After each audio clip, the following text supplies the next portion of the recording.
Hello everyone, welcome back to the channel. आज से हम शुरू कर रहे हैं क्लास 11th बायोलॉजी का पहला और सबसे important chapter the living world. इस चैप्टर में हम जानेंगे कि आखिर लिविंग किसे कहते हैं, जीवों की पहचान कैसे की जाती है, टेक्सोनॉमी, नोमेनक्लेचर, क्लासिफिकेशन, टेक्सा जैसे इंपॉर्टेंट कॉन्सेप्ट और वर्ड्स को बिल्कुल आसान भाषा में हम समझेंगे।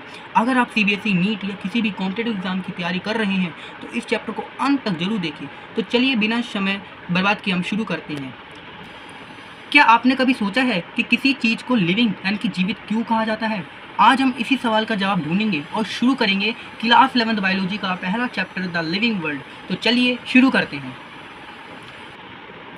तो हमारा चैप्टर है द लिविंग वर्ल्ड। देखो, चैप्टर को स्टार्ट करने से पहले हम इसका मतलब समझ लेते हैं। लिविंग वर्ल्ड का मतलब क्या होता है। देखो, हम जब चैप्टर का नाम सुनते हैं तो हमें क्या क्वेश्चन आता है कि लिविंग क्या होता है, व्हाट इज़ लिविंग। तो लिविंग मतलब क्या होता है? लिविंग मतलब कि जिनके अंदर जान हो, है ना, जो जिनके अंदर क्या हो, जो सजीव हो, ठीक है। And carrying out life process such as growth, respiration and nutrition, reproduction and response to stimulus. यानी कि देखो, लिविंग मतलब कुछ नहीं होता। लिविंग मतलब होता है कि जिनके पास लाइफ हो और जो लाइफ प्रोसेस करते हो। लाइफ प्रोसेस मतलब जो जीने के लिए हमारी बॉडी के अंदर जो भी प्रोसेस होते हैं ना, वो सब हो। जैसे कि ग्रोथ हो, रेस्पिरेशन हो, न्यूट्रिशन हो, रिप्रोडक्शन हो और हम स्टिमुलस की तरफ रिस्पॉन्स कर पाए, ठीक है। तो ये होता है हमारा लिविंग। अब बात करते हैं लिविंग वर्ल्ड। तो लिविंग वर्ल्ड मतलब क्या होता है? The world of all living organism present on earth and interact with their environment. यानी कि लिविंग वर्ल्ड का मतलब क्या होता है कि जितने भी सारे लिविंग ऑर्गेनिजम्स हैं ना, जो लिविंग होते हैं, है ना, जितने सारे लिविंग ऑर्गेनिजम्स हैं जो लिविंग होते हैं, जिनके अंदर जान होती है, ठीक है, जो एनवायरनमेंट से इंटरेक्ट करते हैं, ठीक है। तो देखो, सबसे पहले यहाँ पे लिविंग ऑर्गेनिजम्स, ठीक है। लिविंग ऑर्गेनिजम्स यानी कि लिविंग ऑर्गेनिजम्स सारे के सारे आ जाते हैं, ठीक है। चाहे वो प्लांट्स हो, चाहे वो माइक्रो ऑर्गेनिजम्स हो, या फिर चाहे वो एनिमल्स ही क्यों ना हो, या फिर इंसेक्ट ही क्यों ना हो, सारे के सारे इसमें लिविंग ऑर्गेनिजम्स में आ जाते हैं। और जो लिविंग ऑर्गेनिजम्स हैं, है ना, जो जिनके अंदर लिविंग होती है, मतलब जिनके अंदर लाइफ होती है, ठीक है, क्योंकि नॉन लिविंग तो होती नहीं है। तो सारे के सारे जो लिविंग ऑर्गेनिजम्स हैं वो जिस जगह रहते हैं ना, वो जगह होती है लिविंग वर्ल्ड। तो लिविंग वर्ल्ड के अंदर सारे के सारे लिविंग ऑर्गेनिजम्स भी आते हैं जो एनवायरनमेंट के साथ इंटरेक्ट करते हैं। अब एक क्वेश्चन आता है कि भाई हम लिविंग और नॉन लिविंग में डिफ्रेंशिएट कैसे करेंगे, ठीक है। तो डिफ्रेंशिएट हम कैसे करते हैं? तो डिफ्रेंशिएट हम करते हैं इन बेसिक फीचर्स के मदद से। देखो, अब लिविंग में क्या होता है, लिविंग में ये सारे फीचर्स आते हैं, ठीक है। ग्रोथ, रिप्रोडक्शन, मेटाबॉलिज्म या फिर स्टिमुलस की तरफ response, cellular organisation, adaptation, involution, ठीक है। तो जितने भी लिविंग ऑर्गेनिजम्स होते हैं वो सारी बेसिक फीचर्स परफॉर्म करते हैं, जबकि नॉन लिविंग में ऐसा कुछ नहीं होता। तो हम बेसिक फीचर को ही हम एक्सप्लेनेशन के साथ हम पढ़ेंगे। तो देखो, हमने पहले हमने क्या समझा, लिविंग, ठीक है। फिर हमने समझा लिविंग वर्ल्ड, ठीक है। और वो जिस जगह रहते हैं वो होता है लिविंग वर्ल्ड। अब हम जानेंगे बेसिक फीचर्स क्या क्या हैं। तो सबसे पहले ग्रोथ। देखो, जो भी लिविंग ऑर्गेनिजम्स होता है ना, उसका साइज इंक्रीज होता रहता है। जैसे कि मान लो मैंने पौधा वही उगाया, ठीक है। अब मैं उसको 1 महीने या फिर 2 महीने बाद देखूंगा तो उसकी कुछ ना कुछ ग्रोथ होगी, कुछ ना कुछ बड़ा होगा, ठीक है। तो लिविंग ऑर्गेनिजम्स की ग्रोथ बढ़ती है। साथ साथ दूसरा रिप्रोडक्शन है। ये बायोलॉजिकल प्रोसेस होता है जिसमें हम क्या करते हैं, ये जो प्रोड्यूस करते हैं अपनी ही जैसा ही यंग वंस को, ठीक है। तो ये रिप्रोडक्शन भी होता है लिविंग ऑर्गेनिजम्स में। थर्ड, मेटाबॉलिज्म, यानी कि ये लाइफ प्रोसेस को परफॉर्म करता है, लाइक जैसे कि डाइजेशन हो गया, रेस्पिरेशन हो गया, फिर फूड बनाना, जैसे ये प्लांट्स बात करते हैं। फोर्थ, यानी कि रिस्पॉन्स टू स्टिमुलाई। भाई स्टिमुलाई का मतलब क्या होता है कि जितने भी एनवायरनमेंट में जो हार्मफुल चीज़ें जो होती है ना, उससे हम अपना रिस्पॉन्स करते हैं। जैसे कि मैं एक एग्जांपल देता हूँ, जैसे कि कोई भी गर्म चीज़ थी, उसको मैंने छुआ, ठीक है। तो छुआ तो हमारा हाथ जो हुआ वो पीछे हो गया, है ना, वैसे मेरा हाथ पीछे हो गया। तो इसका मतलब क्या हुआ कि हम क्या एक लिविंग ऑर्गेनिज्म है। हमने क्या किया, हमने वो जो गर्म चीज़ थी उससे हमने रिस्पॉन्स किया। तो जो गर्म चीज़ थी वही था कि वही क्या थी, स्टिमुली थी, स्टिमुलाइज थी, ठीक है। इसका सिंगुलर वर्ड होता है स्टिमुलस, ठीक है, ठीक है। तो वही होता है रिस्पॉन्स करना, ठीक है। अब वही देखो, नॉन लिविंग में मैं एग्जांपल ले लूँ, जैसे कुर्सी है। अब कुर्सी को अगर मैं लात मारूंगा, ठीक है, तो वो रिएक्ट नहीं करेगी, तो कुर्सी अपने आप नीचे गिर जाएगी। बट अगर मैं किसी भी इंसान को मैं लात मारूंगा तो वो रिएक्ट जरूर करेगा। तो इससे हमें क्या समझ में आता है, जो लिविंग ऑर्गेनिजम्स होते हैं ना, वो रिस्पॉन्स करता है स्टिमुलस की तरफ, ठीक है। फिफ्थ क्या है, सेलुलर ऑर्गेनाइजेशन, यानी कि जितने भी लिविंग ऑर्गेनिजम्स होते हैं वो किन्हीं सेल से बने होते हैं, एक सेल से या फिर उससे ज़्यादा सेल से बने होते हैं, जबकि नॉन लिविंग में ऐसा कुछ नहीं होता।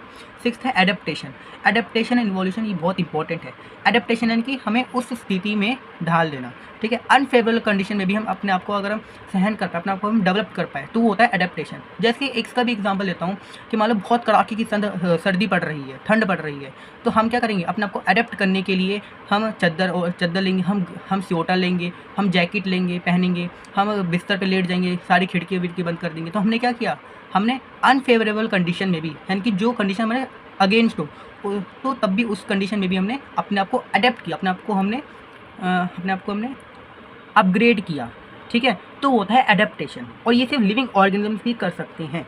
और साथ साथ इवोल्यूशन में क्या होता है कि पहले क्या आया, ठीक है, फिर उसके बाद क्या आया है ना, फिर उसके बाद क्या आया, ठीक है, वो होता है इवोल्यूशन।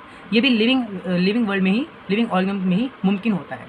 तो इस बेसिक फीचर से ही हम डिफ्रेंशिएट कर पाते हैं कि ये लिविंग है या फिर ये नॉन लिविंग है, ठीक है। तो ये था हमारा बेसिक फीचर्स, ये हमें पता होनी चाहिए कि भाई लिविंग ऑर्गेनिज्म के बेसिक फीचर्स या फिर बेसिक कैरेक्टरिस्टिक क्या होते हैं, ठीक है। तो ग्रोथ, रिप्रोडक्शन, मेटाबॉलिज्म या फिर response to stimuli, cellular organisation and adaptation and evolution. तो अब हम जानते हैं कि यहाँ पे बायोडाइवर्सिटी क्या होता है, ठीक है। यहाँ से हमारा मेन चैप्टर यहाँ पे शुरू होता है। तो देखो बायोडाइवर्सिटी तो बायोडाइवर्सिटी में देखो सबसे पहले यहाँ पे बायोलॉजी है, ठीक है। बायोलॉजी हम सब्जेक्ट पढ़ रहे हैं तो हमें इसका मतलब पता होना चाहिए। तो बायोलॉजी का मतलब क्या है, देखो बायो मतलब लाइफ और लॉजी मतलब स्टडी, यानी कि हम बायोलॉजी के अंदर लिविंग ऑर्गेनिज्म की हम क्या करते हैं, स्टडी करते हैं, है ना। बायोलॉजी हमें क्या बताती है, हमें ये बताती है कि भाई उसका रिप्रोडक्शन कैसे हुआ, उसकी ग्रोथ कैसी हुई, लोकोमोशन कैसे हुआ, ठीक है, ये सब बताती है। और इसी में हम क्या पढ़ते हैं, लिविंग वर्ल्ड, और इसमें ही हमारा एक टॉपिक आता है बायोडाइवर्सिटी, ठीक है। इसका मतलब यही होता है कि भाई जो वेराइटी ऑफ लाइफ होती है, यानी कि अलग अलग प्रकार के जो लिविंग ऑर्गेनिजम्स होते हैं जो हमारे अर्थ पे एग्जिस्ट करते हैं, कि जैसे कि फ्लोरा है ना, जो प्लांट स्पीशीज होती है, फाउना जो कि एनिमल स्पीशीज होती है, वो सारी की सारी क्या होती है, वो सारी की सारी हमारी बायोडाइवर्सिटी होती है, ठीक है। जिसके अंदर क्या हो भाई, प्लांट्स की स्पीशीज हो, एनिमल्स हो, माइक्रो ऑर्गेनिजम्स हो, इंसेक्ट्स हो, बर्ड्स हो, या फिर जो पानी में रहने वाले जो जीव हो वो हो, ठीक है। तो ये होता है हमारा बायोडाइवर्सिटी। अब it is essential for maintaining the balance of ecosystem and supporting human life, ठीक है। अब बायोडाइवर्सिटी हमारे लिए क्यों ज़रूरी होती है, क्योंकि ये इकोसिस्टम को बैलेंस बनाए रखती है, उसको मेंटेन करती है, ठीक है, जिससे हमारी ह्यूमन लाइफ सपोर्ट होती है। इकोसिस्टम क्या होता है, जहाँ पे हम बायोटिक और अबायोटिक का इंटरेक्शन होता है। बायोटिक यानी कि सारी की सारी लिविंग चीज़ें, ठीक है, और जो अबायोटिक यानी कि सारी सारी नॉन लिविंग थिंग्स, ठीक है। तो होता है हमारा इकोसिस्टम, तो उसी को बैलेंस बनाए रखती है और मेंटेन करती है, जिससे हमारी ह्यूमन लाइफ क्या होती है, बहुत ही आसान बन जाती है। तो बायोडाइवर्सिटी इसलिए ज़रूरी होती है, ठीक है। अगर बायोडाइवर्सिटी नहीं होगी तो हमारा इकोसिस्टम जो होगा वो अनबैलेंस हो जाएगा। इसलिए हमें बायोडाइवर्सिटी में जितने भी हमारे जो ऑर्गेनिजम्स हैं, ठीक है, उसको हमें प्रिजर्व रखना चाहिए, ठीक है, और उसको विलुप्त होने से हमें बचाना चाहिए। तो ये था कॉन्सेप्ट बायोडाइवर्सिटी का, ठीक है। अब हम चैप्टर में आगे बढ़ रहे हैं नोमेनक्लेचर, ठीक है। अब नोमेनक्लेचर मतलब क्या होता है, अगर हम हिंदी में देखें तो नामकरण, ठीक है। नामकरण मतलब कि किसी भी लिविंग ऑर्गेनिजम्स का नेमिंग करना, ठीक है, जिससे उस पूरे वर्ल्ड में उसका सिर्फ एक ही नाम हो, तो होता है नोमेनक्लेचर। यानी कि process of naming living organisms is known by same name all over the world, ठीक है। तो नोमेनक्लेचर मतलब यही होता है कि नेमिंग करना उस ऑर्गेनिजम्स का, कि हमें ईजी हो जाए कि भाई उस ऑर्गेनिज्म वो है क्या, ठीक है, उसको हम क्या कहते हैं, ठीक है। अब एक और चीज़ है कि भाई नोमेनक्लेचर तभी पॉसिबल होगा जब आइडेंटिफिकेशन होगा। नहीं समझे, देखो मैं समझाता हूँ। जैसे कि मान लीजिए पेन है, ठीक है।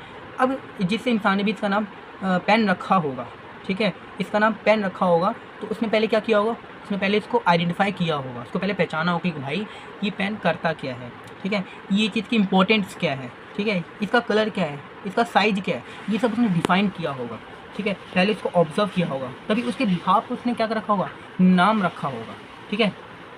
तो यही होता है आइडेंटिफिकेशन।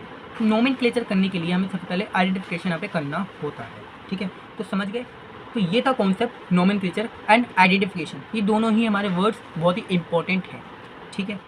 अब नेक्स्ट टॉपिक हमारा बाइनोमियल नोमेनक्लेचर, जिसको लिखने वाले थे कैरोलस लिनियस ने। ये साइंटिस्ट का नाम है, इसको हमें याद रखना है।